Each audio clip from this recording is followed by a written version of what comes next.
daya. Kin faɗi wani magana ɗazu inda kike tambaya na cewa wai shin da gaske ne dama matan fim in suka kashe auren su so suke su koma fim? To na da farko dai maganar nan ya tsaya min a rai, shi yasa kika ga na dan kawar da komai na tsaya miki bayani. Na farko ni ban kashe aure na ba. Na biyu kuma ban yi sha'awar fita a gidan aure na ba, domin aure ibada ne, na yi shi ne don Allah. Babu yadda za a yi in yi zaman shekara 21 a gidan miji tare da 'ya'ya guda 4. 'Ya'ya 5 na haifa, ɗaya ya rasu. Ya rasu yana shekara 4, yau ya rasu wurin shekara 18 kenan da rasuwarsa. Ina da yara 4.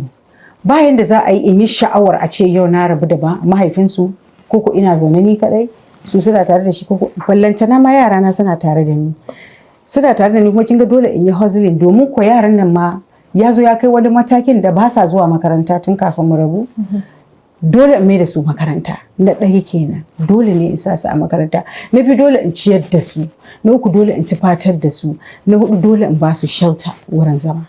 Tunda ba gidan kai nake da shi ba, koko yake da shi ba. So dole ne in zauna in yi ma kaina wannan karatun tanatsin, in yi ma kaina tanaji, in neman ma kaina. Babu wanda zai mun, babu wanda yake mun ma, zan ce ba wanda ya mun. So dole in tashi in nema. Kuma kafin ne aure me nake yi? Fim nake yi. Gara ma yanzu za a ce ina aiki da gidan TV da radio na Liberty, but yara 4 ne fa ake magana a nan. Kowa ya san yaya economy din kasar nan yake yanzu.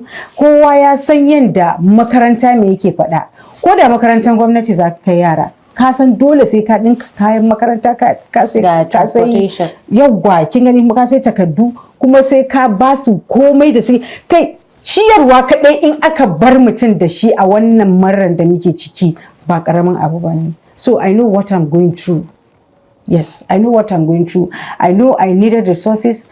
Mutane suna tunanin, okay, should I go and sell myself for money? Ya kamata a ce dan mace aurenta ya mutu so ta je ta bi wani hanya daban. Yara 4 gare ni fa. Dole I need to work to earn and then get their needs. Da kika dawo Kannywood.